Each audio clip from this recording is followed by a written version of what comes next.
활동을 하고 있습니다. 자, 오늘 저희 수업을 이제 주로 학부생 위주로 알고 있고요. 여러 대학이 참여를 하고 있는 걸로 알고 있는데요. 제가 뭐 구체적인 아주 수학적으로 기술적으로 깊이 들어가는 내용보다는 약간 좀 여러분들 선에서 이해하기 쉽게 그렇게 하려고 노력을 했는데요.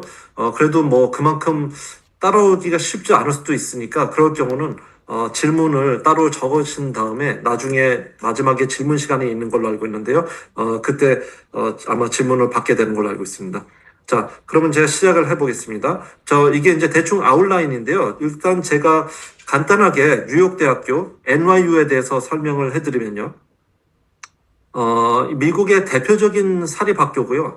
또 학생 수로 보나 규모로 봤을 때 가장 큰 사립학교 중에 하나로 알고 있습니다. 그래서 일단 뉴욕 시에 위치를 해 있고요. 그리고 20개가 넘는 단과대학과 또 학부들로 이루어져서 굉장히 큰 학교입니다.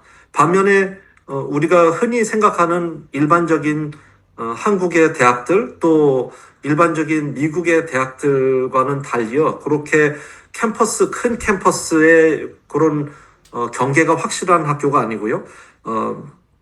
미국 뉴욕시 도시 전체에 걸쳐서 여기저기 스프레드 돼 있기 때문에 좀 독특한 그런 캠퍼스 형식을 갖고 있습니다. 이거를 얼번 캠퍼스라고 많이 이런 식으로 부르는데요. 그래서 이제 좀 도시와 아주 섞여 있기 때문에 좀 나름 재미있는 면도 있습니다. 사실 요즘은 한국에서 NYU, 그러니까 뉴욕 유니버시티가 아주 많이 알려져 있는 것 같은데요. 그 이유가 이제 연예인분들, 또 정치인 자제분들, 또 재벌 분들, 자제분들도 많이 가고 해서 언론에도 많이 나오고 특히 뭐 연예인분들 중에서는 이서진 씨라든지 뭐 김성주 씨의 자제분들, 안정환 씨 자제분들 뭐 그런 분들이 많이 NYU를 다니더라고요. 그리고 캐대현에 나왔던 그런 연예인도 한 명이 NYU를 졸업을 한 걸로 알고 있고요. 그래서 한국에서는 많이 알려졌는데 또 한편으로는 이제 그런 연예인 위주로 알려져 있다 보니까 이게 뭐 공부를 열심히 한 데는 아닌가라고 생각할 수 있는데요. 사실은 연구와 공부를 굉장히 열심히 하는 학교이기도 합니다. 그래서 지금까지 38명의 노벨상 수상자를 배출한 학교이기도 합니다. 그 중에서 이제 공과대학 같은 경우는 이제 브루클린이라는 뉴욕시 중에서 뉴욕시가 이제 5개의 그 자치구로 나눠져 있는데요. 그 중에 맨하탄, 브루클린, 퀸스 뭐 그런 식으로 있는데요. 공대는 이제 그 중에 브루클린에 위치해 있습니다. 특히나 이제 뉴욕에 위치한 이런 대도시에 위치한 공과대학 같은 경우는 사이즈가 클 수가 없거든요. 굉장히 공간상 제약이 많기 때문에 그래서 이런 대도시에 위치한 NYU라든지 아니면 이런 컬럼비아라든지 이런 학교들은 좀 선택과 집중을 하는 편입니다. 그래서 저희 공대 같은 경우도 공과대학 전체로 봤을 때 이렇게 6가지 집중적으로 전략적으로 좀 키우고자 하는 그런 분야들이 있는데요. 이 중에서 저희 랩 같은 경우는 이런 2가지 분야에 좀 공헌을 하고 있습니다. 그래서 한 가지는 당연히 로보틱스고요. 또 한 가지는 이제 바이오메카니컬 엔지니어링 쪽입니다. 그래서 이제 이런 걸 바탕으로 해서 이제 저희 연구실에서 진행되는 연구를 좀 간략하게 제가 소개를 드리고서 그 다음에 이제 오늘 좀 더 프레젠테이션의 메인이 될 수 있는 그런 설명을 더 드리겠습니다. 그래서 저희 연구실 같은 경우는 기계공학을 바탕으로 하고 있고요. 그 중에서 이제 그러니까 여러분들 지금 다 학부생들이잖아요. 학부생들이고 이 중에서는 이제 석사 그리고 더 나아가서 박사를 생각을 하고 계신 분들이 있을 텐데 그 어떠한 연구를 하더라도 그 연구의 기초가 되는 부분이 있습니다. 그 연구의 기반이 돼야 되는 분야들이 있는데요. 그게 이제 저희 연구실 같은 경우는 기반이 되는 분야들이 동력학, 제어, 최적화 이렇게 3가지로 정리가 될 수 있겠습니다. 요게 이제 기계공학을 제가 알기로는 지금 이 수업은 상당히 여러 대학에서 각자 다른 백그라운드를 갖고 있는 학생들이 듣고 있는 걸로 알고 있는데요. 그래서 아마 기계공학 자체가 아니라 또 여러 가지 학과의 학부생들이 많이 있는 걸로 알고 있습니다. 너무 이해가 안 될 때는 걱정할 필요가 없고요. 제가 나중에 딱 한 가지만 강조를 할 게 있는데 그때만 좀 정신을 차리시면 되고, 그 전까지는 이해가 안 돼도 그냥 잘 열심히 들으시기만 하면 될 것 같습니다. 그래서 이제 기계공학 중에서도 이제 동력학 제어라는 분야가 있는데요. 그래서 이게 저희 연구실의 기반이 되는 분야고요. 또 한 가지 기반이 되는 분야가 여기 최적화, 옵티마이제이션이라고 부르는 최적화입니다. 이게 뭐냐면 이게 이제 이거에 대해서는 제가 좀 더 나중에 설명을 드릴 텐데요.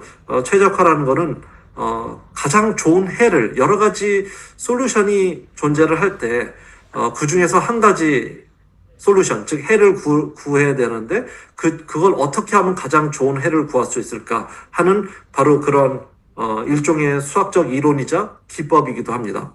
어쨌든 이렇게 Dynamics Control and Optimization을 일종의 아주 기반, 그러니까 제가 늘 얘기할 때 운동선수로 치면 근육이거든요. 이런 근육을 바탕으로 해서 저희 랩에서는 어떤 분야를 연구를 하느냐, 이런 연구를 합니다. 그래서 로보틱스를 가장 중점적으로 프라이머리 에리아로 저희는 연구를 하고요. 또 한편으로는 약간 두 번째 연구 분야, 세컨더리 애플리케이션으로 바이오미케니컬 시스템도 저희는 연구를 하고 있습니다. 그 이유는 저희 랩에서 생각하는 일종의 철학이랄까요? 좀 전체적인 관점은 뭐냐면요. 로보틱스에서 쓸 수 있는 그러한 여러 가지 엄밀한 이론과 방법들이 실제로 이 사람이라든지 동물에도 그대로 쓰일 수 있는 부분이 굉장히 많아요. 모델링이라든지 수학적 모델링, 그 기법, 동력학, 역학의 그런 것들이 사실은 로보틱스에서는 훨씬 더 엄밀하게 발전을 해왔고 그거를 실제로 바이오미케닉스, 즉 생체 역학에 적용을 할 수 있다는 점. 그쪽 방향이 하나고요. 또 다른 방향도 존재를 합니다. 뭐냐면 자연이라는 거는 일종의 이 자연 또 아니면 종교를 가지고 계시는 분들에 따라서 신이 또 만들어졌다 그렇게 해석을 할 수도 있는데요. 자연이라는 거는 그 자연 상태 그대로 이미 최적화되어 있습니다. 구조라든지 동작, 자연에서 볼 수 있는 모든 구조와 동작은 상당히 최적화가 잘 되어 있기 때문에 우리가 과연 거기서 배울 게 무엇인가, 거기서 배워가지고 그거를 실제로 로봇이라든지 일반적인 기계 장치에 어떻게 하면 적용을 할 수 있는가를 또 저희 연구실에서는 굉장히 관심 있게 보고 있습니다. 그래서 이 두 가지 분야를 항상 동시에 비중 있게 다루고 있고요. 이런 응용 분야는 이제 큰 분야인데요. 이런 큰 응용 분야 중에서 과연 저희 연구실에서는 어떤 연구를 하고 있느냐, 특히나 어떤 문제를 현재 풀고 있느냐 하는 거는 이렇게 네 가지 분야가 있습니다. 요 네 가지 분야를 제가 이제 간단하게 설명을 드리는데 요 중에 첫 세 가지 분야를 제가 좀 설명을 드리겠습니다. 그래서 다시 말해서 이제 아까 보여드렸다시피 저희는 로봇과 그리고 또 생체 그리고 또 그 교집합인 가운데 보시다시피 그런 엑소스켈레톤이라든지 아니면 임플란트라든지 그런 프로세릭스, 한국말로 뭐라 그러죠? 팔이나 다리를 잃으신 분들을 대체할 수 있는 로봇이라든지 그런, 연구가 이제 대분야인데요. 그 중에서 이제 저희가, 현재 풀고 있는 연구 문제 세 가지를 보여드린다면 우선 첫 번째, Trajectory Optimization and Embodied Artificial Intelligence라고요. 이게 이제, 제가 좀 영어를 좀 많이 쓸 텐데요. 학부생들 너무 겁먹지 마시고 걱정하지 마시고 잘 이해가 안 되면 나중에 물어보길 바랍니다. 그리고 제가 한글로 최대한 많이 해석을 할게요. 그래서 이게 첫 번째 분야가 뭐냐면은 로봇을 제어를 하기 위해서는 로봇이 어떻게 움직여야 되냐를 먼저 결정을 해야 될 거 아니에요. 그 분야도 역시 로봇의 한 분야입니다. 그리고 일반적으로 로봇 같은 경우는 그 동작을 취할 수 있는 그런 경우가 굉장히 많기 때문에 그 중에서 결국은 가장 좋은 동작을 하나 골라야 되기 때문에 역시 최적화, 즉 옵티마이제이션 문제가 되고요. 그래서 저희는 로봇의 그 동작을 어떻게 하면 최적화할 수 있느냐를 아주 열심히 연구를 하고 있고요. 또 최근 몇 년 동안은 이 시대의 흐름에 맞춰서 AI, AI 연구를 또 같이 접목을 많이 하고 있는데요. 특히나 이제 요즘 뭐 피지컬 AI라고 아마 학생들도 많이 들어보셨을 텐데, 피지컬 AI 말로 이제 이 AI와 로봇이 접점을 이룰 수 있는 아주 좋은 분야이기 때문에, 그래서 이제 그 부분을 또 저희는 열심히 연구를 하고 있습니다.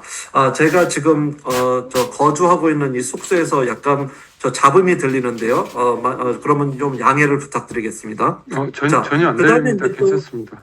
그런가요? 예, 네. 다행이네요. 네. 자, 그 다음에 이제 또 다른 분야로서 저희 연구실이 열심히 연구하고 있는 분야가 에너지입니다. 로봇의 에너지. 왜냐면 사실은 로봇의 에너지라는 거는, 지금까지는 사실 많은 사람들이 그 중요성을, 공감을 하는 반면에 여기에 대해서 그렇게 엄밀한 연구나 진행은 잘 안 돼 있는 상태입니다. 많은 분들이 더 좋은 배터리를 개발을 하는데 집중을 하는 반면에 저희 연구실에서 관심 있는 거는 배터리가 이미 주어졌을 때 그거를 어떻게 로봇의 동작과 수학적으로 연관을 시켜서 로봇이 이렇게 움직일 때는 이만큼의 에너지가 쓰이고 로봇이 저렇게 움직일 때는 저만큼의 배터리 에너지가 쓰이는지를 수학적으로 모델링을 하는 게 목표고요. 그래서 궁극적으로는 그거를 이용을 해서 그거가 완성될 경우 그거를 이용을 해서 로봇이 어떻게 움직여야지 최대한 에너지 효율적으로 배터리 에너지에 효율적으로 움직일 수 있는지를 열심히 연구를 지금도 하고 있습니다. 어려운 문제라서 아직은 배터리의 실제적인 정량화는 아직은 못했는데요. 그러니까 연구를 하는 거죠. 그래서 열심히 하고 있고요. 세 번째 분야가 이제 오늘 제가 발표할 분야와 연결돼 있는 균형 안정성에 관련된 문제이기 때문에 이거는 이제 제가 요 다음에 좀 더 다음 슬라이드부터 자세하게 설명을 드리겠습니다. 자, 그래서 이제 제가 설명을 할 게 이제 그 로봇의 균형 안정성과 그게 실제로 이제 걷기 그리고 물체를 들어올리기 그리고 이제 약 좀 새로운 결과물로서 물체를 들어올린 상태에서 걷는 거 할 때 어떤 역할을 할 수 있고 우리가 어떤 예측을 하고 그걸 어떻게 제어에 쓸 수 있는지를 제가 요 발표 일종의 세미나 형식으로 좀 설명을 드릴 텐데요. 완전히 연구 세미나는 아니고요. 제가 학부생을 대상으로 하고 있기 때문에 최대한 좀 간단하게 쉬운 버전으로 제가 좀 바꿨습니다. 그리고 그럼에도 불구하고 이제 좀 이해가 안 되는 부분이 있을 텐데 제가 최대한 수학적인 공식 같은 건 다 뺐고요. 물론 많은 분들이 수학을 좀 더 보시길 원하는 거 제가 알고 있습니다만 그래도 최대한 수학을 많이 빼고 좀 개념 위주로 정리를 해봤습니다. 자, 그럼 가보실까요? 자, 구체적으로 제가 이제 제 발표 내용을 좀 설명을 드리기 전에 로보틱스에 대해서 조금 더 설명을 좀 드려야 될 것 같아요. 그래야지 여러분들이 여러 지금 소속되어 있는 학과도 여러 다양한 학과일 것 같고 각자 지금 다양한 백그라운드일 것 같아서 간단하게 로보틱스가 과연 현재 우리가 이제 배우는 각종 학과의 그 과목들과 어떤 관련이 있는지를 두 슬라이드로 좀 정리를 해봤습니다. 이제 로보틱스라는 게 이제 로봇 공학인데요. 한국말로 번역을 하면. 그래서 이제 이 로봇 공학을 사실 배우기 위해서는 학교에 따라서 또 학과에 따라서 로봇공학 개론이라는 일종의 물론 이름은 좀 다를 수 있습니다만 로봇공학 개론이라는 그런 과목이 개설되어 있는 커리큘럼이 있습니다. 여러분들의 학과나 현재 전공에 그런 게 개설이 되어 있지 않더라도 이런저런 직간접적인 그런 루트로 배우게 될 텐데요. 자, 사실은 로봇공학 개론 아니면 Introduction to Robotics라는 거는 굉장히 좀 이론적이고 아주 일종의 로봇을 배우기 위해서 아주 기초적인 그런 분야들을 좀 다루는데요. 사실은 그것만 가지고는 이 로봇공학의 전체를 알 수가 없죠. 더욱더 어떤 면에서는 중요한 것들이 바로 이 로봇공학의 기반이 될 수 있는 일반적인 필수 교과목들이라고 저는 생각을 합니다. 그래서 그걸 한번 나열을 이렇게 좀 해봤습니다. 이게 아마 제가 이제 여기서 좀 미싱한 그런 과목들도 좀 있을 것 같은데요. 로봇이라는 거는 워낙 멀티 디시플리너리하고 인터 디시플리너리한 그런 분야입니다. 그러니까 쉽게 말해서 굉장히 융합의 융합이라고 저는 생각을 하는데요. 융합 중에서도 융합이라고 생각을 하기 때문에 이 여러 가지 그 교과목들이 다 합쳐져야 되고, 그래서 그거를 본인이 또 이제 트레이닝을 통해서 아니면 같이 협업을 통해서 융합을 해야 되는 게 로봇공학입니다.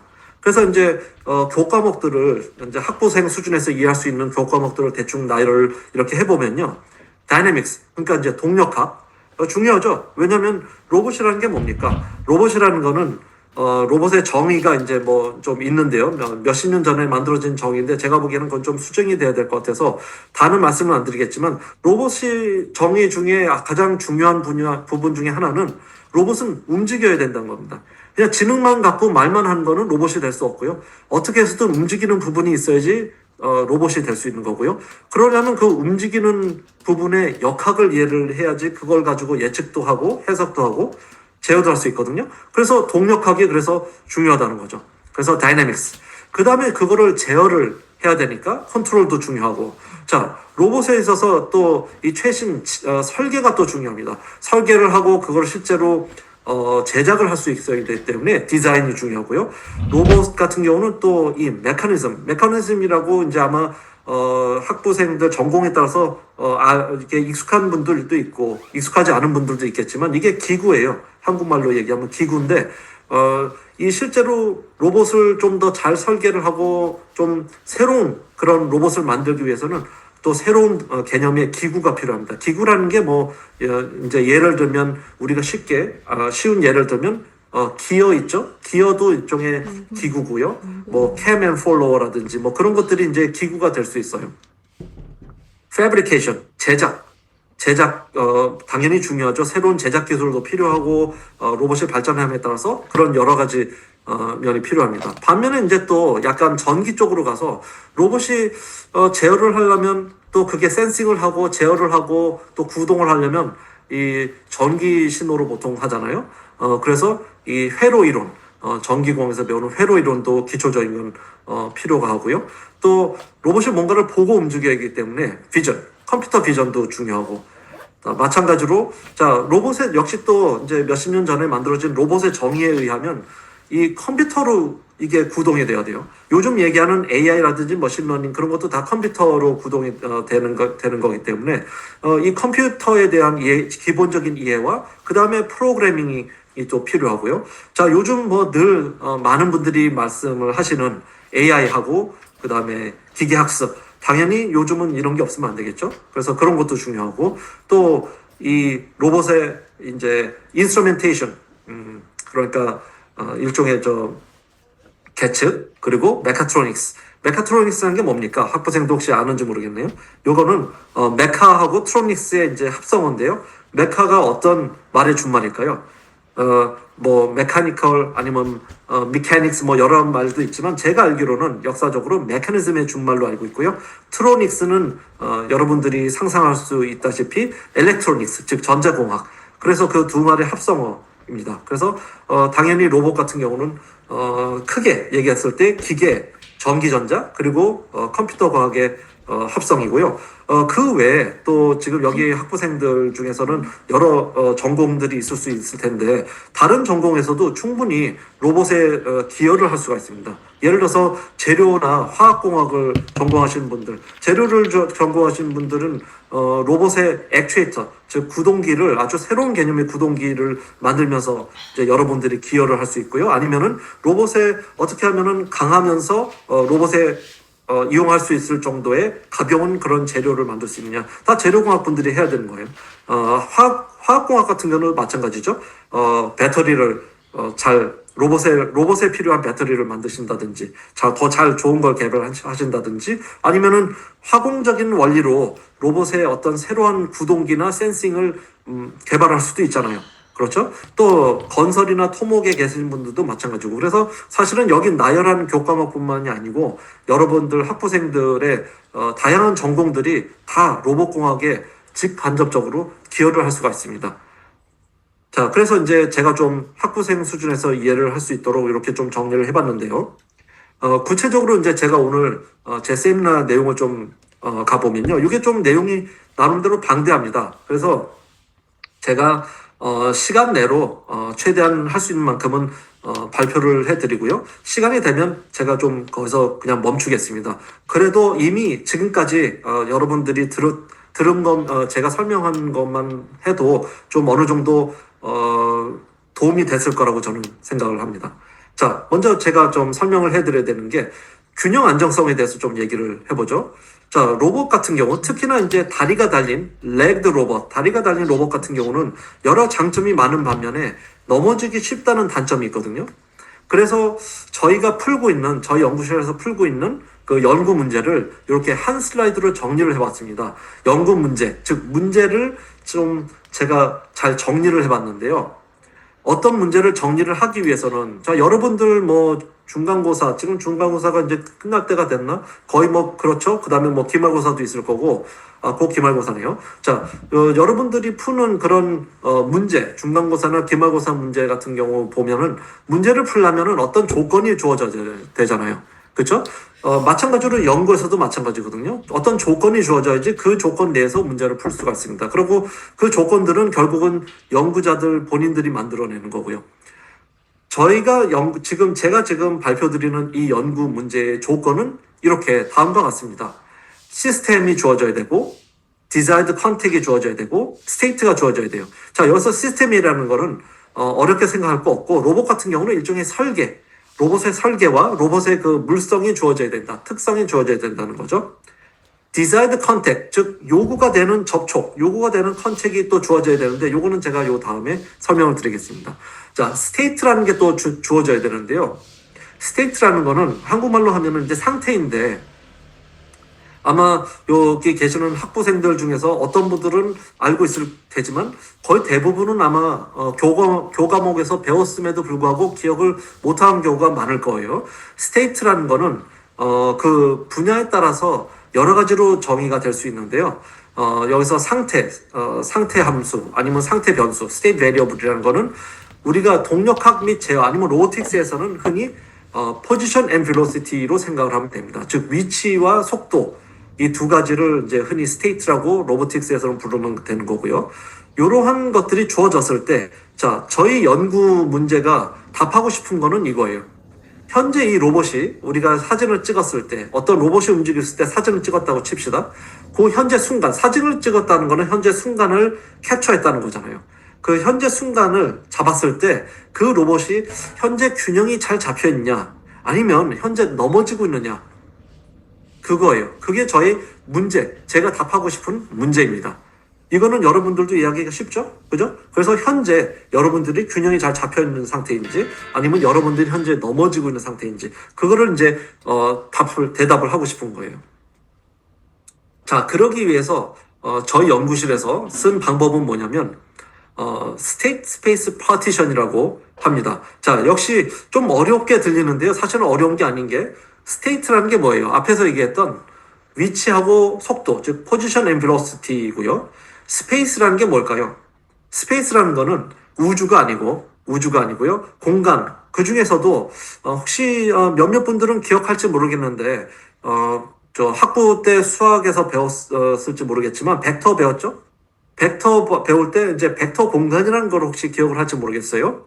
그때 배웠던 그 스페이스입니다. 즉 다시 말해서 스테이트 스페이스라는 거는 위치와 속도 둘 다 벡터잖아요. 그래서 포지션 앤 벨로시티로 이루어진 벡터로 이루어진 온갖 공간, 그러니까 모든 가능한 포지션 앤 벨로시티로 된 벡터를 얘기를 합니다.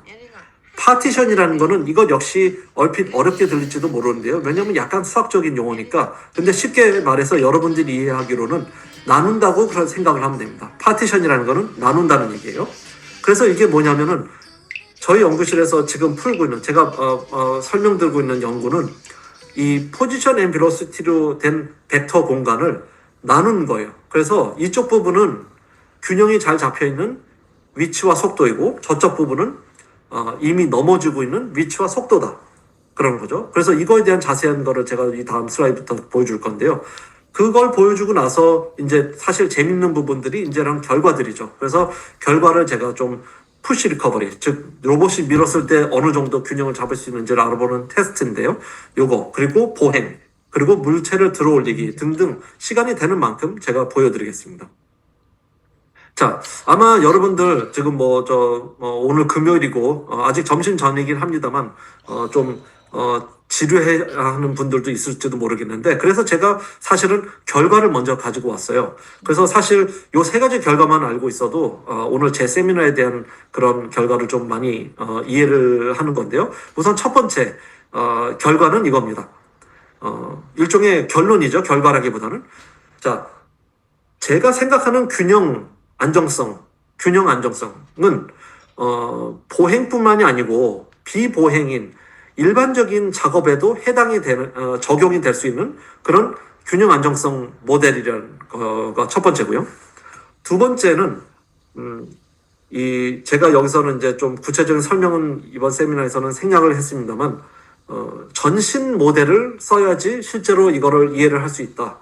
전신 모델을 이용을 해야 균형 안정성에 대한 좀 더 정확한 예측을 할 수 있다는 게 두 번째고요. 그 다음에 세 번째는 영어로는 트레이드오프라고 그러는데요. 한국말로는 일종의 상충 관계라고 보면 될 것 같습니다. 상충 관계. 즉 뭐냐면은 사실 여러분 꼭 로봇 공학뿐만이 아니고 이 거의 대부분의 공학 문제에서는 늘 상충 관계가 존재해요. 뭔가를 좀 바꾸려니 한 가지가 좋아지지만 다른 또 한 가지는 나빠지는 그런 상충 관계가 있습니다. 그걸 트레이드오프라고 하는데요. 특히나 이제 균형 안정성에 있어서는 보행일 경우 안정성과 효율성의 상충 관계가 있습니다. 안정성을 높이면 효율성이 낮춰지고 또 안정성을 낮추면 효율성이 높아지고 그런 관계가 있고요. 또 제가 나중에 시간이 되면은 보여드리겠습니다만 로봇이 물체를 가지고 움직일 때 역시 물체를 들고 있을 때 균형이 더 높아지느냐 낮아지느냐 하는 그런 상충 관계가 있습니다. 그래서 요 세 가지가 일단은 제가 결론을 미리 이제 보여드린 건데요. 자, 그러면 먼저 한번 생각을 해보죠. 과연 균형이란 게 뭐고 낙상이란 게 뭔가를 한번 좀 생각을 해봅시다. 균형이 뭐고 낙상이 뭘까요? 자, 여러분 첫 번째 로봇을 한번 보세요. 이 로봇 같은 경우는 현재 저희 랩에서 가지고 있는 휴머노이드 로봇인데요. 장난감처럼 보이지만 장난감이 아니고 진지한 게 아니라 뭐라고 해야 되지? 진심으로 이제 연구와 교육용으로 쓰일 수 있는 휴머노이드입니다. 저희가 오래전부터 썼기 때문에 사실상 이제 저희는 지금 이 로봇은 거의 은퇴를 했는데요. 어쨌든 이 로봇에 보면 첫 번째 사진을 봅시다. 이게 잘 서 있는 것 같아요. 거기 진웅 학생 한번 대답을 해보죠. 잘 서 있는 것 같습니까? 그렇죠? 예, 그런데 잘 서 있는 것 같은데 봐요. 사진으로 봤을 땐 잘 서 있는 것 같지만 만약에 서 있는 상태에서 속도가 앞쪽 방향으로 굉장히 크다고 생각을 해봐요. 어떨 것 같아요? 넘어지고 있는 상태로 봐도 되죠. 그죠? 자, 두 번째 사진 봅시다. 두 번째 사진은 이 로봇이 지금 넘어져 있다고 얘기를 해볼까요? 거기 경희 학생 어떻게 생각합니까? 모르겠어요? 자, 넘어진 거죠? 그렇죠? 예, 넘어졌지만 또 한편으로는 이렇게 생각할 수도 있잖아요. 이 로봇이 마치 우리가 주말에 소파에 비스듬하게 앉아서 TV를 볼 때처럼 그런 자세를 취하고 있다고 생각할 수도 있잖아요. 그죠? 그래서 이게 과연 넘어진 거냐 아니면 누워있는 거냐 하는 거는 우리가 허용할 수 있는 컨택이 어떤 종류의 컨택이냐에 따라서 그래서 달라지는 겁니다. 마지막 사진 보시죠. 이게 지금 과연 넘어진 걸까요? 아니면 기어가는 걸까요? 이게 과연 그러니까 이 허용되는 접촉에 따라서 다르다는 겁니다. 자, 그래서 여러분들이 균형을 얘기를 할 때는 접촉이 될 수 있는 허용이 될 수 있는 접촉이 뭔가, 허용이 될 수 있는 컨택이 뭔가를 정의를 하는 게 먼저 중요합니다. 자, 또 한 가지 여러분들, 학부생들 입장에서, 또 이해를 할 수 있는 게, 여러분들이 이제 앞으로 특히나 이제 연구 개발을 하실 분들, 석사나 박사, 아니면은 이제 또 자기만의 스타트업이라든지 대기업에 가서 연구를 하실 분들은 이런 거를 좀 생각을 해봐야 돼요. 어떤 개념을 만든다, 어떤 이론을 만든다, 아니면 어떤 설계를 만든다 할 때, 사실은 어떤 개념을 새로 그냥 대충, 균형이 뭐지? 내가 생각하는 균형은 그냥 서 있는 거야. 라고 해서 시작을 하면 이게 제대로 기반이 잡히질 않습니다. 이제 좀 성숙한 연구 개발인이 되려면요, 정의에서부터 시작을 해야 되는데요. 그 정의가 제가 얘기하는 정의를 구현한다 그 정의가 아니고요. definition을 얘기하는 거예요. 즉 균형이라는 게 어떻게 정의가 됩니까? 그리고 낙상이라는 게 어떻게 정의가 될까요? 그런 것들을 먼저 과학적으로 명료하게 정의를 하는 게 중요합니다. 그래서 저희도 그런 정의를 좀 해봤습니다. 사실 이제 여기는 좀 이 정의가 수학적인 정의로서 굉장히 길고 좀 지루한데요. 그러면 그걸 제가 여러분들한테 보여드리면 더 이상 지금 안 보고 딴짓을 하실 것 같아서 제가 여기 short definition이라고 썼죠. 아주 쉬운 단어로 이렇게 정의를 좀 정리를 해봤습니다. 그래서 균형 안정성이 어떻게 정의가 되느냐. 우선 그러기 위해서는 제가 아까 보여드렸다시피 주어진 조건이 필요한데요. 현재 허용되는 접촉이 뭔가가 먼저 주어져야 되는 겁니다. 가장 중요한 게요. 자, 그럴 때 균형이라는 걸 이렇게 정의를 했습니다. balance드라는 거는 can maintain the current contact. 즉 다시 말해서 지금 유지하고 있는 컨택을 계속 앞으로도 유지를 할 수 있으면 그건 균형이 잘 잡혀 있는 거라고 저 정의를 했고요. 자, 균형이 잡혀 있다의 반대는 뭘까요? 넘어지는 걸까요? 꼭 그런 건 아니에요. 균형이 잡혀 있다의 반대는 균형이 안 잡혀 있다라고 합시다. 그래서 반대는 unbalanced고요. 이거를 또 저희가 정의를 이렇게 했어요. inevitable change in contact. 즉 다시 말해서 현재 자기가 이런 접촉을 하고 있지만 그 접촉을 필연적으로 바꿀 수밖에 없는 상태면 그게 unbalanced입니다.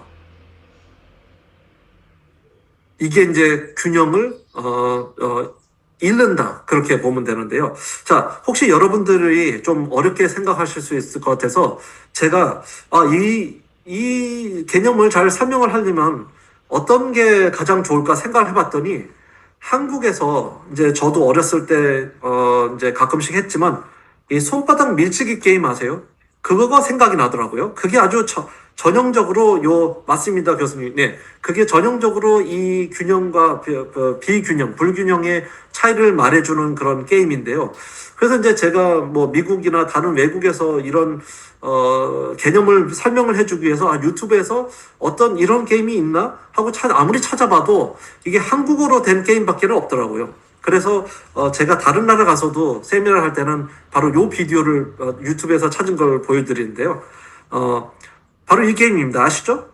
예, 저 학생 여러분들 고개를 끄덕이는데 이게 바로 어떻게 할까요? 그러니까 손바닥을 미쳐서 그 현재 균형을 유지하고 있는 사람은 이기는 거고 발을 먼저 떼는 사람은 지는 거잖아요. 바로 이게 너무나 좋은 예시 같더라고요. 물론 제가 이 게임에서부터 영감을 받은 건 아니고요. 먼저 명확한 정의를 만들고 나서 보니 요 게임, 우리나라에서 이제 많이 하는 요 게임이 아주 데몬스트레이션을 잘 하겠다 해서 요걸 가지고 왔습니다. 여러분 이해가 됐습니까? 학생 여러분들? 자 그러면 어쨌든 그래서 이제 균형과 불균형을 이제 이렇게 정의를 했는데요. 그러면 균형이 안 잡혔다고 해서 다 안 좋은 걸까요? 그게 아니에요. 자, 여러분 지금 보시다시피 불균형 중에서도 이렇게 또 두 가지로 나눌 수가 있어요. 발을 떼긴 떼지만 또 발을 스태핑 알죠? 그러니까 더 내딛는다고 해야 되나요? 발을 내딛음으로써 해서 결국은 넘어지지 않으면 그거 괜찮은 거잖아요. 그래서 그거를 스태퍼볼 아니면 좀 더 균형 안정성에서 전문적인 용어로 캡처러볼이라고 하는데요. 발을 떼야 되긴 하지만 또 결국은 스태퍼볼 이렇게 잘 발을 내디딤으로써 넘어지지 않을 수 있다면 이거는 괜찮은 거고 반면에 발을 내딛더라도 또 넘어지거나 아니면은 발을 내디딜 틈이 없이 넘어질 때는 그거는 진짜 넘어지는 거예요. 그래서 그거는 falling이라고 나눌 수가 있습니다. 그래서 우리가 상식선에서 생각할 때 균형 안정성이라는 거는 이렇게 빨간색 박스로 정리가 된 이 두 가지라고 생각을 하면 됩니다. 한 가지는 균형이 발을 떼지 않고서도 유지가 잘 되는 거. 두 번째는 불균형, 즉 발을 떼야 한다. 하지만 발을 떼더라도 발을 디딤으로써 결국은 균형을 다시 되찾을 수 있다면 이 두 가지가 균형 안정성이라는 거죠. 그렇죠? 자, 이거를 기반으로 해서 지금 제가 안 보여드렸지만 이게 다 이제 뭐 논문 저희 연구하는 사람들 같은 경우는 수학적으로 정의가 돼 있는 거고요. 이 수학적으로 정의가 된 걸 가지고 저희가 이제 자 어떻게 그다음 이제 요 처음에 보여드렸던 로봇의 균형과 균형 안정성과 불균형을 예측을 할 수 있는가라는 거를 제가 한 슬라이드로 보여드리겠습니다. 자, 수식은 안 썼어요. 자, 그래서 좀 전에 정의가 됐죠? 불균형과 균형을 정의를 이렇게 했는데 그걸 가지고 이제 저희가 어떻게 했냐면 자, 이런 말로 했습니다. Whole body dynamics with contact. 자, 이거 역시 약간 어려운 분들이 저기 조학생도 그렇고 약간 있는데요. 홀버디 같은 경우는 전신이에요. 제가 얘기했듯이 전신 동력학이 사실은 중요하고 그 다음에 여기서 중요한 게 컨택, 즉 접촉을 고려한 동력학을 실제로 써야 되거든요. 이게 전체적인 그 로봇의 상태를 알려줄 수 있는 그런 공식이기 때문에 이게 중요합니다. 자, 그런데 이제 또 한 가지. 옵티마이제이션. 자, 또 얘기 나왔죠? 최적화라고 얘기가 나왔는데, 바로 요 부분을 제가 오늘 한 가지 강조를 하고서, 이제 여러분들께 좀 부탁을 하고 싶은 게 있습니다. 요 옵티마이제이션은 게 최적화인데요. 자, 너무 중요한 나머지, 요 한 가지 개념은 제가 좀 설명을 따로 드리겠습니다. 자, 옵티마이제이션이라는 게 뭔가? 최적화인데요. 좀 제가, 물론 이거에 대해서는 뭐, 할 얘기가 많고, 사실 대학원 과정에서는 최적화라는 과목이 개설돼 있다면 그거는 한 학기 분량입니다. 근데 제가 이제 학부생들한테 그런 걸 기대를 할 수는 없고요. 또 거의 학부생 대부분들은 거의 아마 최적화라는 과목을 따로 들어보지는 않았을 거예요. 그래서 아주 최대한 간단하게 이렇게 세 줄 요약을 해봤습니다. 자, 여러분들 최적화는 너무 중요한 거고요. 오늘 제 딴 거 다 잊어버려도 돼요. 제가 얘기한 거 딴 거 다 잊어버리고 요 최적화에 대해서만 좀 진지한 얘기인데 요거에 대해서만 여러분들 좀 기억을 해주시고 최적화가 최소한 중요한 거고 요렇게 세 줄 요약이 될 수 있으니까 요걸 가지고 여러분들이 좀 앞으로 공부를 하든지 앞으로 또 직업을 가졌을 때도 좀 도움이 됐으면 좋겠어요. 자, 최적화라는 게 일단 뭐냐면요. 자, 혹시 최적화라는 거 여러분들 배워본 적 있어요? 예, 주로 대부분 지금 없다고 고개를 흔드시는데 사실은 거의 대부분의 여러분들 배웠어요. 이미 고등학교 때부터 배웠어요. 여러분 고등학교 때 함수 배웠죠? 함수. 자, 그 함수의 대단원의 함수 중에서 함수의 최대치수 배웠습니까? 배웠죠? 바로 그게 최적화예요.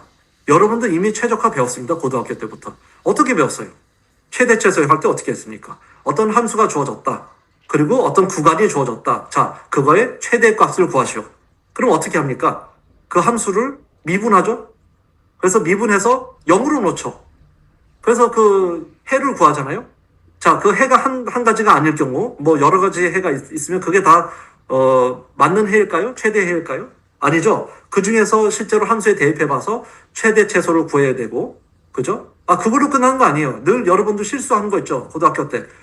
그 영역에 대해서도 또 계산을 해야 되잖아요. 그 영역의 끝에 있는 함수값이 뭔가를 계산해서 그것도 비교를 해서 그 중에 최대치수를 구하는 거잖아요. 좀 기억나시죠? 이제 몇 분 지금 고개를 끄덕이는데, 그게 이미 최적화예요. 여러분들 배웠어요.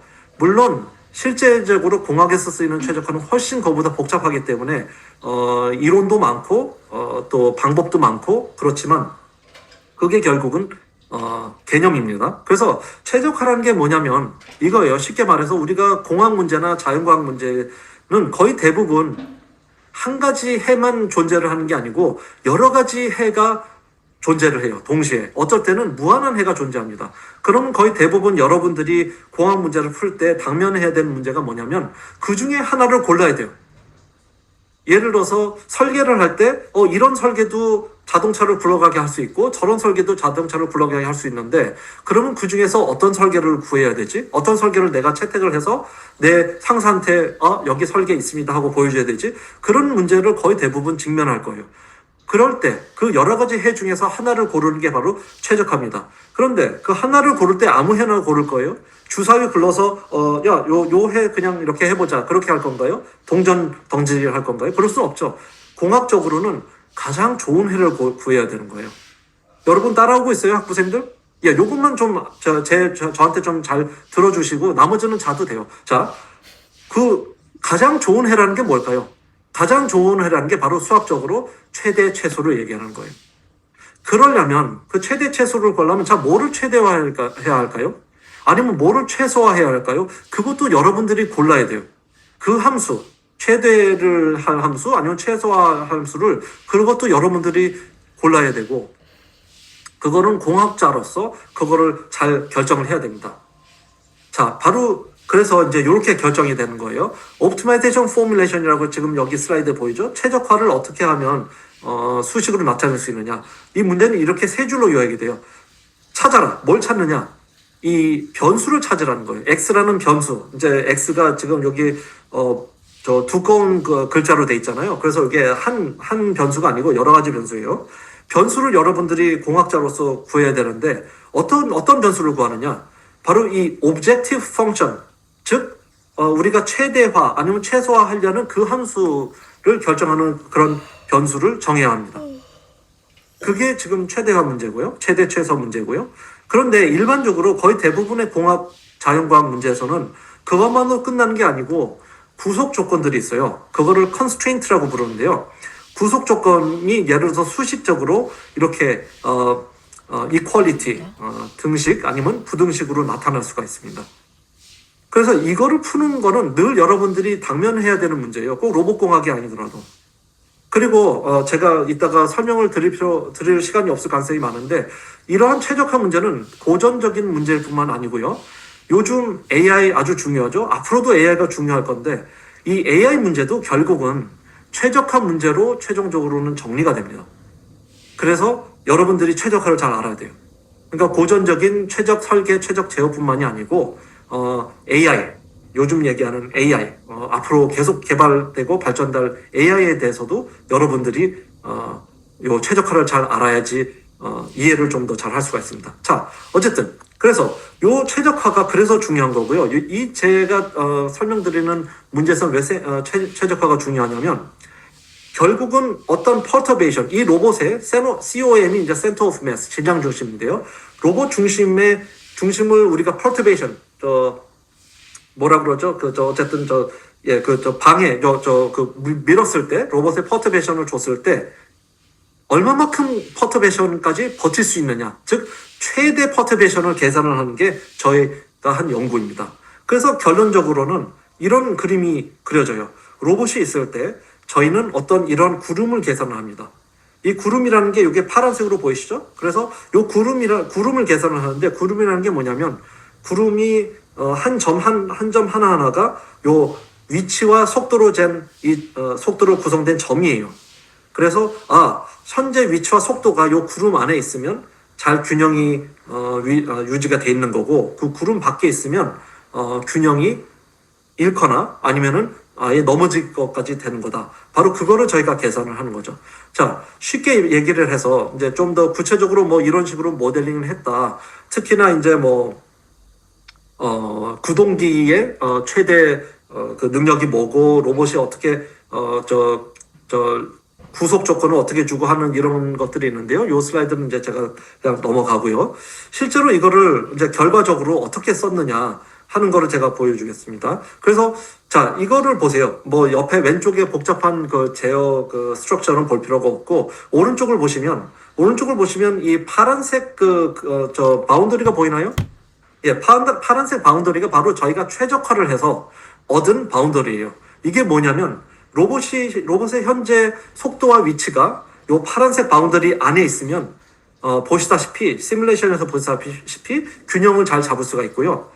그 파란색 바운더리 밖에 요 빨간 점 있죠? 거기서 시작을 하면 로봇이 넘어질 수밖에 없어요. 자, 이러한 거를 계산을 한 게 저희 연구의 결과입니다. 자, 좀 더 이제 제가 빨리 좀 진행을 할게요. 그리고 빨리 진행해도 괜찮은 게 앞으로는 결과만 이제 빨리 보여드릴 건데요. 제가 한 5분 정도 더, 한 3, 4분 정도 더 허비를 하고 여러분의 질문을 받겠습니다. 그래서 자, 이러한 로봇의 실제로 시뮬레이션에서 이렇게 밀어봤어요. 밀어봤는데 첫 번째 이 파란색 선 보이시죠? 왼쪽에? 이거를 이 오렌지 선 안에서, 오렌지 영역 안에서 밀어봤더니, 그냥 고관고철과 그런 것만 써도 잘 균형이 잡히더라. 반면에 이 빨간색 선 안에서, 이 빨간색 선은 뭐냐면은 로봇이 발을 내디딤으로써 균형을 잡을 수 있는 최대 선인데요. 최대 영역인데요. 그 안에서 또 시뮬레이션을 해봤더니, 여기 로봇이 발 내딛는 거 보이나요? 예, 이렇게 스태핑을 하면서 잘 균형이 이루어지더라. 반면에 로봇이 이 현재 상태가 이 빨간색 선 밖에 있으니까 자 어떻게 됩니까? 시뮬레이션에서 아무리 로봇이 열심히 노력을 해도 결국은 넘어지더라. 자 이렇게 정리가 됐습니다. 자 그래서 좀 더 빨리 제가 나가겠어요. 왜냐면 이제 그다음부터는 재미있는 결과들인데요. 이거를 보행에 좀 적용을 해봤습니다. 이 로봇 같은 경우 왼쪽에 있는 로봇이 이제 저희가 실제로 실험을 한 로봇인데요. 만화같이 보이지만 만화가 아니고 진짜인데요. 여기 그래프에서 보이는 빨간색과 파란색 영역이 제가 좀 전에 보여드렸던 그 구름이에요. 그런 다음에 로봇을 걷게 하고 로봇에 걷는 그 동작의 질량 중심 COM을 한번 여기다가 이렇게 플롯을 같이 해봤습니다. 그래서 여기 회색과 검은색이 돼 있는 그런 플롯인데요. 자, 아주 그 영역 내로 아주 안전하게 걷죠. 상당히 보수적으로 걷고 또 너무 필요 이상으로 균형을 잡고 걷고 있는 반면에 똑같은 원리를 사람한테 또 좀 적용을 해서 저희가 실험도 해보고 했는데요. 사람도 마찬가지로 왼쪽에 오른쪽에 보이는 빨간색과 파란색 영역이 사람의 균형 영역이고요. 실험을 해서 사람의 걷는 질량 중심을 여기다가 표현을 해봤더니 이렇게 회색과 검은색으로 된 선이 어떻게 보여요? 조금 더 밖으로 떨어져 있죠. 자, 이게 무슨 얘기입니까? 사람이 보통 편한 거리를 걸을 때는 이렇게 넘어진다. 우리가 보통 사실 넘어지고 있는 거예요. 넘어지면서 발을 내딛고 넘어지면서 발을 내딛고 그게 보통 균형에서 사람 보행에서 얘기하는 passive dynamic walking이라고 합니다. 반대로 로봇의 보행은 일반적으로 이제 스태틱 워킹이라고 해서 정적인 보행이라고 하는데요. 물론 여러분들 유튜브나 그런 데서 보시면 많은 최근에 개발된 로봇들이 이렇게 사람처럼 걷는 경우도 꽤 있어요. 있는데 자 여기서 이제 제가 말씀드리고 싶은 거는 그렇게 걷는다고 해서 그 걸음걸이가 완벽하게 이해가 된 건 아직 아닙니다. 그래서 이제 저희 대학 같은 데서 연구를 하는 이 결과를 가지고 그러한 좀 더 고전적으로 걷는 로봇이든 최신으로 사람처럼 걷는 로봇이든 간에 그거를 좀 더 이해를 잘하고 정확하게 예측을 해서 제어를 하는데 좀 더 엄밀하게 쓸 수가 있는 거죠. 자, 여기서부터는 제가 더욱더 빨리 나가겠는데요. 그 다음에 이제 제가 또 설명을 드려야 될 게 뭐냐면 이 사람 같은 경우 걸을 때 이 에너지 소비를 일단 보시다시피 이렇게 U자 커브가 있어요. 그래서 U자 커브가 있는데 오른쪽에서 보시다시피요. 이 사람이 속도를 달리할 때 에너지 소비가 이렇게 각각 다릅니다. U자 커브로 다른데요. 가장 최소한으로 에너지를 소비를 하는 게 바로 사람이 가장 편하게 걸을 때 에너지 소비를 하게 되고요. 더 빠르게 걸을 때도 에너지 소비가 커지지만 사실 더 느리게 걸을 때도 에너지 소비가 커져요. 여러분들 왜 그럴까요? 왜 느리게 걸을 때도 에너지 소비가 커질까요? 바로 그거는 에너지 소비의 정의에 따라서 그렇게 됩니다. 제가 여기 설명은 자세히 안 했지만 cost of transport라고요. 이거는 에너지 소비를 단위 길이당 걸을 때로 나눈 거라서 사람이 천천히 걸을 때는 천천히 걸을 만큼 오랜 시간이 걸리잖아요. 자, 그런 만큼 그 시간 에너지가 많이 드는 거죠. 자, 그래서 이제 저희 연구실에서 연구하고 있는 게 사람은 이렇게 불균형하면서 에너지 효율적으로 걷고 로봇은 너무 필요 이상으로 균형을 잡으면서 걸으면서 그러면서 에너지 비효율적이라서 저희가 지금 요 상충 효과 보이시죠? 안정성이 올라가면 효율성이 내려가고 또 복호 동순으로 그렇게 되는데 이러한 문제들을 어떻게 로봇에 좀 더 적용을 할까를 저희 연구실에서 지금 현재 연구를 하고 있습니다. 그래서 이제 실험을 해서 이렇게 간단한 그런 상충 관계를 보이기도 했고요. 자, 마지막으로 이제 그 물체를 들어올릴 때 어떻게 하느냐. 여러분들 물체가 여러분들 손에 있으면 균형에 더 도움이 될까요? 안 될까요? 예, 보통 안 된다고 생각하죠? 그런데 자, 이거 생각해 보세요. 서커스라든지 아니면 이런 위험한 줄타기 같은 경우 일부러 이 생명이 왔다 갔다 하는데 일부러 이런 아주 긴 막대를 사용을 하잖아요. 막대가 실제로 균형을 잡는 데 도움이 돼요. 그래서 여러분들 아마 전공에 따라서 좀 익숙하지 않은 분들도 있겠지만 우리가 각 운동량이라고 일반 물리에서도 배우는 내용인데요. 각 운동량을 사용을 더 잘할 수가 있게 됩니다. 질량이 늘어나면요. 바로 그거를 저희 연구실에서 실제적으로 체계적으로 보였어요. 그래서 0kg일 때는 이제 제가 이제 1분 만에 끝낼게요. 자, 0kg일 때는 이렇게 아까 영역 제가 얘기했던 그 구름의 상단 영역이 이렇게 되는데요. 물체가 이제 0.3kg일 때는 보니까 안정성의 영역이 더 높아져요.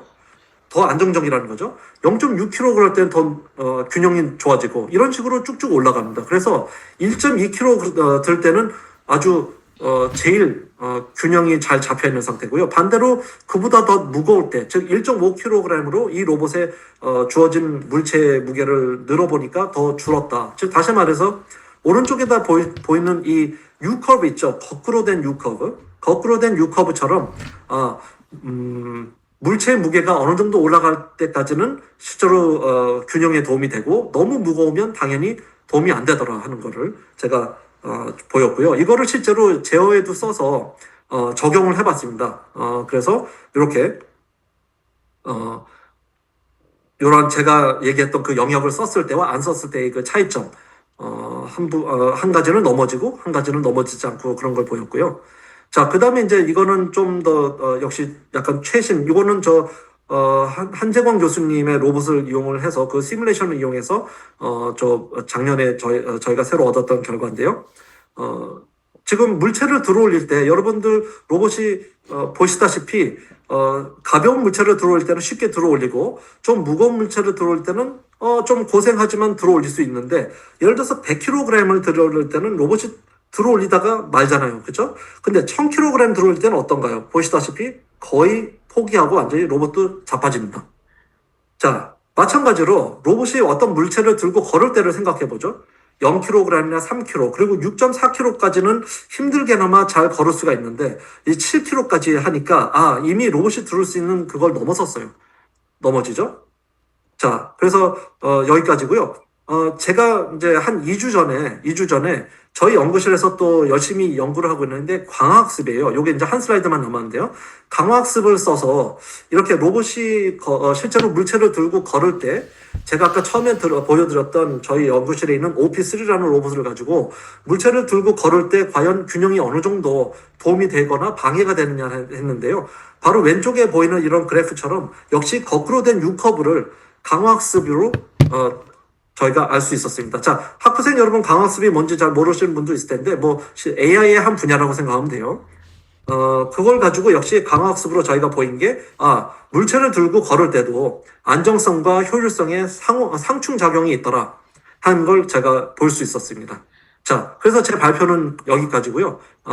마지막으로 여러분들 그냥 공부 열심히 하시라고 말씀드리고 싶고 이제 로봇을 좋아하시는 많은 분들이 많은데 지금 현재 배우고 있는 각 전공별로 배우고 있는 필수 과목들이 중요하다.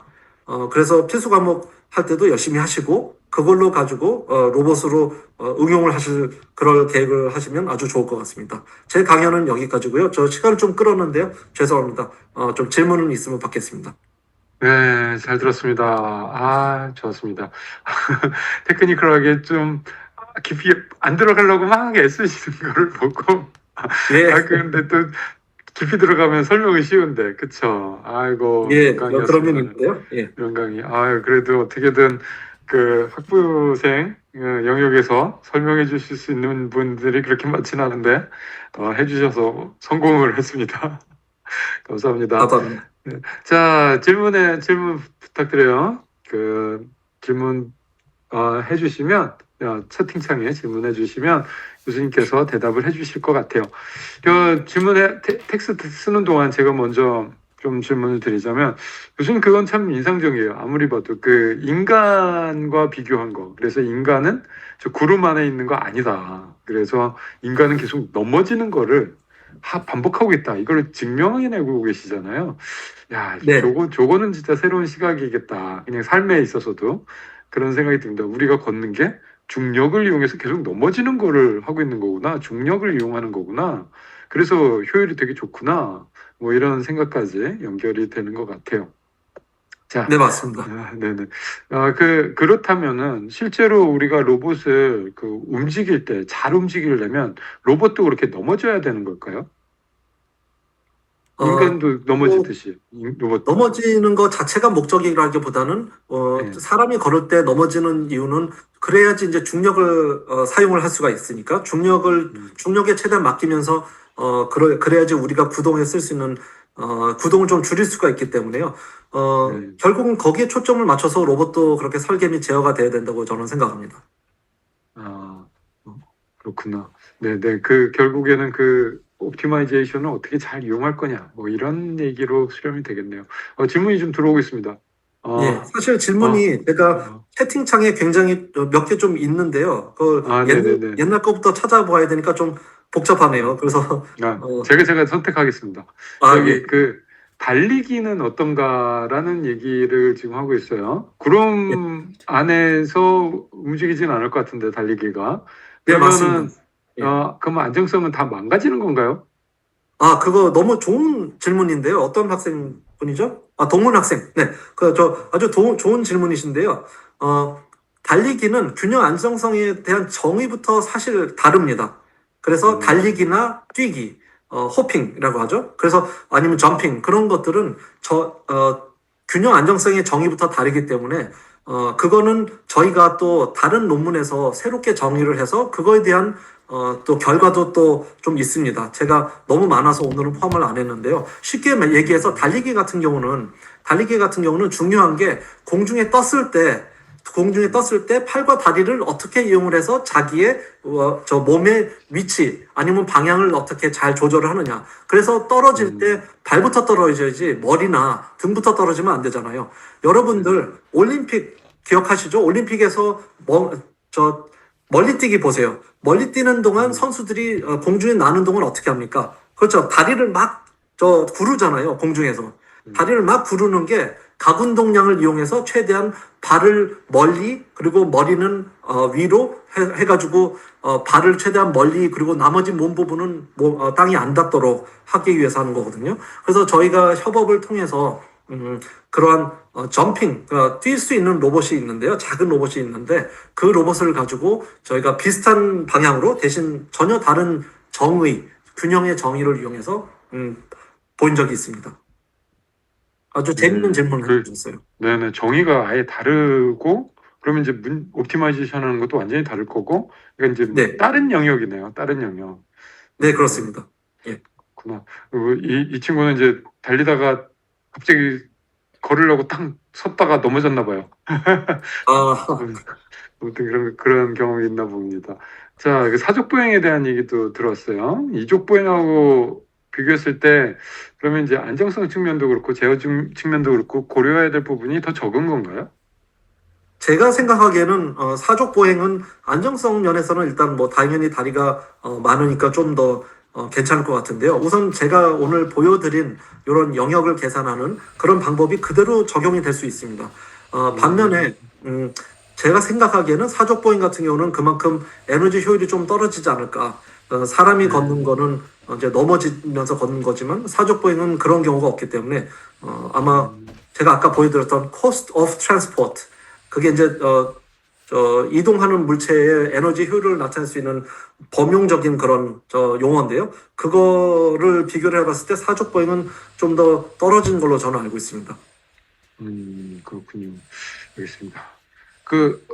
질문이 또 하나가 있는데, 인간처럼 만든 이유에 대한 고민이 많은 것 같아요. 그래갖고, 지금 자연에 있는 생물체들은 최적화가 되었다고 교수님께서 그러셨는데, 그 로봇을 인간처럼 만드는 것도 인간이 가장 효율적으로 최적화돼 있어서 그런 건가요? 아니면 뭐 다른 이유가 있는 건가요? 음, 뭘, 네, 왜 제 인간처럼 생각에는 만들죠, 로봇을? 예. 네, 사실 한지범 교수님께서도 굉장히 좋은 생각을 가지고 계신 걸로 알고 있고, 아마 휴머노이드에 좀 관심 있으신 분들은 많이 이제 일종의 모범 답안이 있습니다. 그래서 보시면 이제 많은 분들이 비슷한 답을 하시는데요. 어차피 지금 세계는 뭐 그게 좋은 거든 안 좋은 거든 간에 인간이 지배를 하고 있고요. 우리가 로봇을 만든 것도 인간을 위해서 만든 거기 때문에 결국은 인간이 만든 환경에서 로봇이 같이 있어야 되잖아요. 그러려면 이 우리 주변의 이 모든 인프라스트럭처라든지 건물 아니면 도구 이 모든 게 인간을 위해서 만들어진 거기 때문에 그 인간을 돕기 위해서는 인간형 로봇이어야만 똑같은 도구를 사용을 할 수 있고 또 똑같은 환경을 잘 적응해서 나갈 수 있고 그런 거죠. 만약에 인간과 전혀 다른 모양을 한 로봇 같은 경우는 그런 범용으로 쓸 수 있는 데는 한계가 있을 수 있죠. 물론 특수한 경우 같은 경우는 그것만 반복적으로 할 경우는 상관이 없습니다만.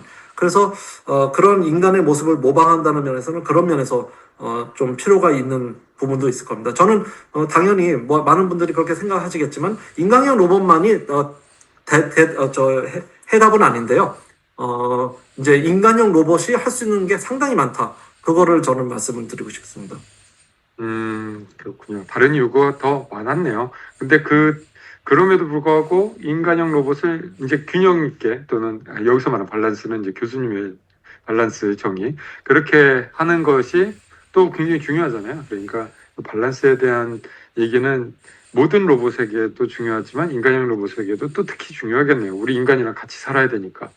네, 맞습니다. 게다가 이제 꼭 균형 측면뿐만이 아니고 인간 같은 경우는 도구를 써야 되기 때문에 또 두 발로만 걷게 된 건지 아니면 두 발로 걷게 돼서 도구를 쓰게 된 건지는 모르겠습니다만 어쨌든 뭐 그런 상호작용이 있는 것 같습니다. 알겠습니다. 저 시간이 좀 많이 가고 있는데 교수님 마지막 질문 하나만 네. 할까요? 좋습니다. 네, 감사합니다. 자기가 이상한 질문이라고 하기 시작했어요. 이상한 질문이긴 한데 넘어지려고 안 넘어지려고 하지 말고 오히려 이렇게 넘어지게 만들어서 그냥 잘 파손만 안 되게 그렇게 만들게 하는 방법 그것도 좀 고민해 봐야 되지 않을까요? 뭐 불균형하다 네. 그러면 아예 그냥 넘어지게 만들어 버리는 거. 네. 그것도 역시 아주 좋은 질문이시고, 지금까지 뭐 연구를 하신 분들도 있고, 저희 연구실에서도 이제 그런 걸 좀 보고 있는데요. 제가 설명드린 그런 균형 안정성 예측을 이용해서, 잘 할 수가 있습니다. 그래서 어떻게 넘어지면 좀 덜 아프게 로봇이 덜 부서지게 넘어질 수 있는지를, 그것도 이제 제가 발표한 내용의 그 범주 안에 들고요. 또 다른 학교에 있는 다른 뭐 몇몇 연구자분들이 그런 거를 연구를 해왔던 걸로 알고 있습니다. 예, 여기 누가 낙법이라고 쓰셨는데요. 예, 어떤 분은 유도에서 배우는 낙법을 가지고 로봇에 적용을 해서 그 뭐 벌써 한 15년 전 논문이니까 이미 옛날 거지만 뭐 그렇게 하신 분도 제가 봤습니다. 유도 배울 때 낙법부터 배우잖아요. 처음에 체육관 가면 계속 넘어지는 법부터 배우잖아요. 예, 그렇죠. 예. 그걸 또 응용을 하는 그런 방법도 예. 있었군요. 아이고, 잘 들었습니다, 교수님. 귀한 시간 내주셨는데, 지금 출장 나오셔갖고 할 일도 많으실 텐데, 우리 학생들을 위해서 이렇게 한 시간이나 열정적으로 강의해 주시고, 정말 많이 배웠습니다. 아이고. 예, 저도 즐거웠습니다. 예, 좋은 질문 감사하고요. 예, 한 교수님께서도 또 이렇게 다시 초청해 주셔서 감사드립니다. 네, 그러면 귀한 시간 잘 쓰시고, 안전하게 귀국해 주시기 바랍니다. 자, 그럼 다음 시간에 이제 저희하고 개인적으로 다음 시간에 제가 밥 살게요. 예, 그러겠습니다. 네, 고맙습니다. 네, 저는 이만 들어가겠습니다. 예, 모두 저희는 감사합니다. 저희는 반가워서 좀 더 하겠습니다. 예. 감사합니다. 잘 들었죠? 이렇게 테크니컬하게 쭉 깊이 들어가는 것도 참 재밌어요. 그런 거를 이제 재밌어하는 사람들이 보통 이제 대학원을 진학하더라고요. 재밌어, 뭐 이러면서 지금 막 빠져들면서 이거 재밌네. 뭐 다른 잡담보다도 이런 거 들으면 막 예능보다도 더 재밌네. 이런 분들은요, 자기 적성이 그런 거예요. 그래서 진학을 더 하는 거를 고민해 볼 필요가 있습니다. 지금 대학교 4학년 동안 배우는 건 약간 좀 약간 전문가가 되기 직전의 모습이잖아요. 완전 전문가가 아니라 어느 정도 이제 좀 알아. 나 좀 알아. 뭐 이 정도 느낌이 있거든요. 그래서 좀 배고픔을 느낄 수도 있어요. 갈증을 느낄 수도 있어요. 그런 분들은 좀 더 공부했으면 좋겠다라는 분들은 방법이 있습니다. 학교를 올라가는 거죠. 대학원으로 올라가는 겁니다. 그래서 석사, 박사 코스들을 차례차례 밟아보시는 거, 그랬을 때 자기의 적성과 능력을 이제 발휘할 수 있는 그런 게 될 수도 있을 것 같아요. 대학원이 뭔가 두려워요? 대학원은 보습학원은 아니죠. 학원이라고 부르지만 보습학원은 아닐 거예요. 그리고 이제 교수님들을 잘 골라야 돼요. 대학은 그냥 교수님들이 와서 수업해 주시고 끝나고 가시잖아요. 근데 대학원은 교수님들과 거의 사는 거예요. 같이 사는